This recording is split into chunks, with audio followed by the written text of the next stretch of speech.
ஞானானந்தமயம் தெய்வம் நிர்மலஸ்படிகாகிருதிம் ஆதாரம் சர்வ வித்யாநாமய கிரீவம் உபாஸ்மகே. நமஸ்காரம். நேயர்கள் அனைவருக்கும் அஸ்ட்ரோ கேஎஸ் ஐயங்காரின் பணிவான நமஸ்காரங்கள். குரோதி வருஷம் ஆனி மாதத்தினுடைய பலனை பார்க்கலாம். 15/6/2024 16/7/2024 வரை உண்டான 32 நாட்களை தமிழ் மாதத்தில் ஆனி மாதம்னு சொல்கிறோம். இது இந்த வருஷமான குரோதி வருஷத்தில் வரக்கூடிய 3வது மாதம். சித்திரை, வைகாசி, ஆனி 3வது மாதம். இந்த மாதத்தில் பார்த்தாலேயானால் பொதுவாகவே மாத கிரகங்கள்னு சொல்லக்கூடிய சூரியன், புதன், செவ்வாய் மற்றும் சுக்கிரன் இந்த 4 கிரகங்களினுடைய பெயர்ச்சிகளை வச்சு சொல்லக்கூடியது. சூரிய பகவான் ஒரு ராசியிலிருந்து அடுத்த ராசிக்கு போகக்கூடியதை நம்ம மாதம் பிறக்கிறத சொல்கிறோம். அது சௌரமானம் என்ற ஒரு வகையில் நம்ம கொண்டாடுறோம். இந்த மாதம் சூரிய பகவான் மிதுனத்தில் வரார். அது ஒரு விசேஷம். மிதுனத்தில் வரக்கூடிய காலகட்டம். அதனால் இது ஆனி மாதம் அப்படின்னு சொல்லக்கூடியது. இந்த மாதத்தில் மேஷம் முதல் மீனம் வரை எப்படி இருக்குன்னு பார்க்கலாம். முதல்ல இந்த மாதத்தினுடைய கோல்சாரம் என்ன அப்படின்றதையும் பார்க்கலாம். அதற்கு பிறகு இந்த மாதத்தில் வரக்கூடிய விசேஷ நாட்கள் என்ன அப்படின்றத பார்ப்போம். அதற்கு பிறகு இந்த மாதத்தில் ஒரு ராசிக்கா எப்படி இருக்குது அப்படின்றத பார்க்கலாம். முதல்ல இந்த மாதத்தினுடைய கோல்சாரம் என்ன அப்படின்னு பார்த்தோமே ஆனால், காலபுருஷ தத்துவத்தின் முதல் ராசியான மேஷத்தில் செவ்வாயும், ரிஷபத்தில் குரு பகவானும், மிதுனத்தில் பார்த்தோம்னா சூரியன், புதன், சுக்கிரன், கன்னியில் கேதுவும், கும்பத்தில் சனியும், ராகு பகவான் மீனத்தில் இருக்க. இந்த மாதத்தில் பயிற்சி ஆகக்கூடிய கிரகம் அப்படின்னு பார்த்தாலேனா 26/6 அன்னைக்கு புத பகவான் மிதுனத்திலிருந்து கடகத்துக்கு போகிறார். அதாவது இந்த மாதம் பிறந்து ஒரு 10-11 நாளில். அதற்கு பிறகு சுக்கிர பகவான் 7/7 அதாவது அடுத்த மாதம், அதாவது ஜூலை மாதத்து 7ஆம் தேதி அன்னைக்கு அவர் கடகத்துக்கு போகிறார். செவ்வாய் பகவான் 11/7/2024 அன்னைக்கு மேஷத்திலிருந்து ரிஷபத்துக்கு போகிறார். குருமங்கள யோகம் அமைகிறது. நல்ல ஒரு விசேஷம். இந்த மாதத்தில் வரக்கூடிய கோல்சாரம்னு சொல்லக்கூடியது மாத கிரகங்களோடது இதுதான். இந்த மாதத்தில் என்னென்ன விசேஷங்கள் அப்படின்னு பார்த்தாலேயானால் 21/6/2024 அன்னைக்கு ஆணி கேட்டை. அது ஜேஷ்டாபிஷேகம் ஸ்ரீரங்கத்தில் ரொம்பவும் விசேஷமான ஒரு விஷயம். அதற்கு பிறகு 2/7/2024 அன்னைக்கு பார்த்தேன்னா கூர்ம ஜெயந்தி. அதாவது ஆனி மாதத்தில் வரக்கூடிய கிருத்திகை நட்சத்திரத்தை கூர்ம ஜெயந்தின்னு கொண்டாடுறோம். கூர்ம ஜெயந்தி கூர்மாவதாரம் எடுத்து பெருமாள் பூமியை மீட்டெடுத்ததாக ஒரு இது இருக்குது, வரலாறு இருக்குது. அதனால் கூர்ம ஜெயந்தி. இந்த மாதத்தில் ஆனி அமாவாசை 5/7/2024 வருது. 12/7/2024 அன்னைக்கு ஆனி உத்திரம். இது பார்த்தோம்னா நடராஜருக்கு அபிஷேகம் செய்யக்கூடிய நாள். அதாவது ஒரு வருஷத்துக்கே 5-6 நாள் பண்ணக்கூடியதில் இதுவும் ஒரு நாள். அதாவது இந்த அபிஷேகத்தின் பார்த்தோம்னா திருவெண்காடுன்ற ஊரில் ரொம்பவும் விசேஷமான விஷயமாக கொண்டாடப்படுகிறது. 11/7 அன்னைக்கு பார்த்தோம்னா 46வது வட்டம் அழகிய சிங்கரனுடைய திருநட்சத்திரம் வருது. இதெல்லாம் இந்த மாதத்தில் வரக்கூடிய முக்கியமான நாட்களாக சொல்லக்கூடியது. இந்த மாதத்தில் பார்த்தாலேயானால் ஆனி மாதம் சூரிய பகவான் மிதுனத்தில் இருக்கிறது விசேஷம். தன்னுடைய நட்பு வீடு புத பகவானோட சேர்ந்து இருக்கிறது விசேஷம். சுக்கிரனோடு சேர்ந்து இருக்கிறதும் ரொம்பவும் விசேஷம். இந்த மாதத்தில் மேஷம் முதல் மீனம் வரை எப்படி இருக்குன்றதை ஒன்றா பார்க்கலாம். அதற்கு முன்னாடி என்னுடைய மொபைல் நம்பர் கீழே ஸ்க்ராலிங்கில் போயின்னு இருக்கும். உங்களுக்கு அஸ்ட்ராலாஜிக்கல் கன்சல்ட் தேவைப்பட்டதுன்னா எனக்கு ஃபோன் பண்ணுங்க. உங்களுடைய date, time, place of birth நீங்கள் அனுப்புங்க. அலாங் வித் உங்களுடைய பெயர் மற்றும் உங்களுடைய தாய் தகப்பனார் பெயர், அதாவது பேரண்ட்ஸ் நேம் அனுப்புங்க.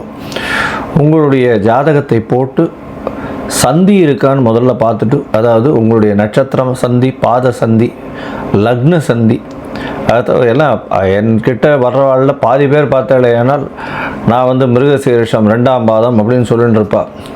அவள் பார்த்தாலும் மிருகசீரிஷம் 3ஆம் பாதமாக இருக்கும். அதில் ராசியே மாறிடும். ரிஷபம் இருக்காது. மிருகசீரிஷம் 3ஆம் பாதம் பார்த்தேன்னா உங்களுக்கு மிதுன ராசியில் வந்துடும். அந்த மாதிரி ராசியே மாறக்கூடிய அளவுக்கு சந்தி இருக்கும். அவள் வந்து ஒரு 40 வயசு 45 வயசாக வந்து எனக்கு ரிஷப ராசின்னு நினச்சிட்டு இருப்பாள், ஆனால் மிதுன ராசியில் இருப்பாள். அதனால் முதல்ல சந்தி செக் பண்ணுங்க, உங்களுடைய ராசி என்னன்றதை செக் பண்ணுங்க. லக்ன சந்தி இருக்கான்றதை பாருங்க, ராசி சந்தி இருக்கான்னு பாருங்க, லக்னம் எந்த நட்சத்திர பாதத்தில் விழுறதுன்னு பார்க்கணும், உங்களுடைய தசாபுக்தி அந்தரம் சூக்ஷ்மம்லாம் எப்படி இருக்குன்றதை பார்க்கணும்.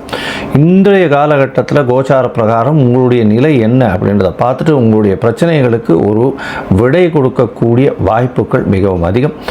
அதன் மூலியமாக பார்த்தேன்னா என்னால் முடிஞ்ச அளவுக்கு உங்களுக்கு உண்டான ஒரு ஈஸியர் சொல்யூஷன் கொடுக்க முடியும். என்னுடைய கட்டணம் என்னன்றதையும் போடுறேன், அதை நீங்கள் அனுப்பிச்சிட்டு என்கிட்ட அப்பாயின்மெண்ட் வாங்கிக்கோங்க. வாங்கிட்டு நீங்கள் உங்களுடைய ஜாதகத்தை போட்டு அதுக்கப்புறம் உங்களுடைய டிஸ்கஸ் பண்ணுறேன்.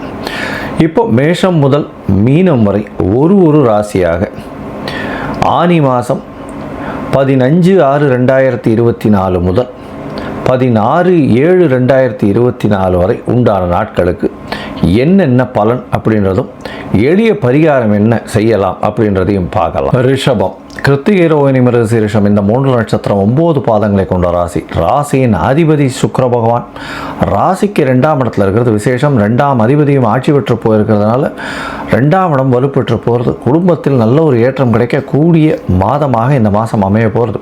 இந்த மாதத்தில் பார்த்தீங்கன்னா 15/6/2024 முதல் 16/7/2023 வரை உண்டான 32 நாட்கள் பொதுவாகவே மாத கிரகங்கள்னு சொல்லக்கூடிய சூரியன், செவ்வாய், சுக்கிரன் மற்றும் புதன் இந்த 4 கிரகங்களுடைய மூமெண்ட்டை வச்சு சொல்லுவோம்.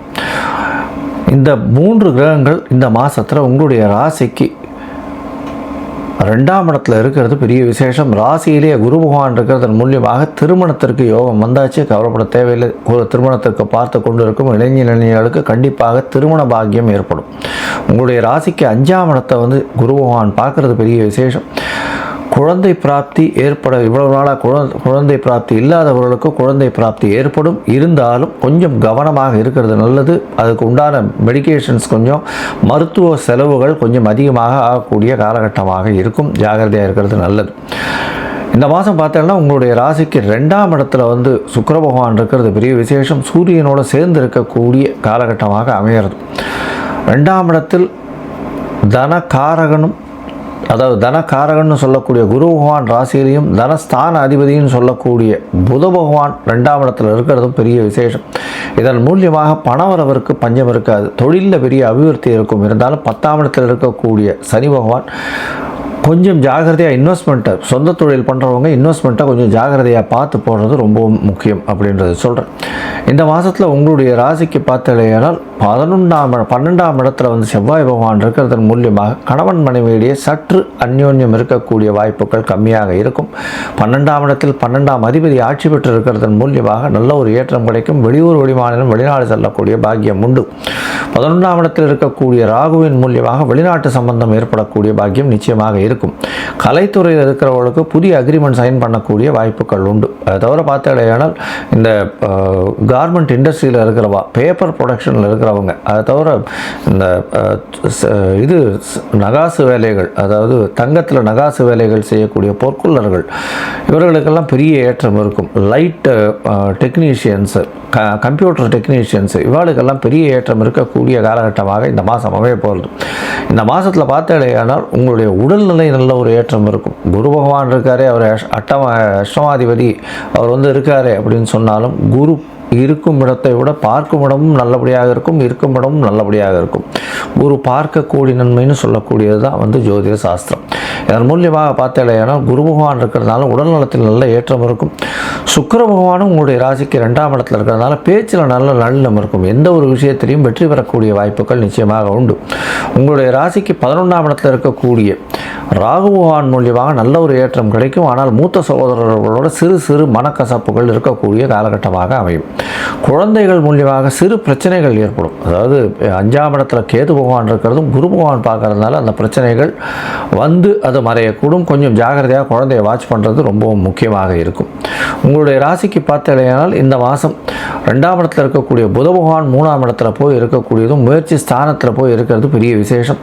உங்களுடைய முயற்சியின் மூலியமாக பணவரவு அபரிமிதமாக இருக்கும். தொழிலில் பெரிய ஏற்றம் இருக்கக்கூடிய காலகட்டமாக இருக்கும். உங்களுடைய 6ஆம் அதிபதி 12ஆம் இடத்துல போய் இருக்கிறதுனால வேலையில் ஒரு மாற்றம் கிடைக்கும், வேலையில் தொழிலில் ஒரு ஏற்றம் கிடைக்கக்கூடிய காலகட்டமாக இந்த மாதம் அமைய போகிறது.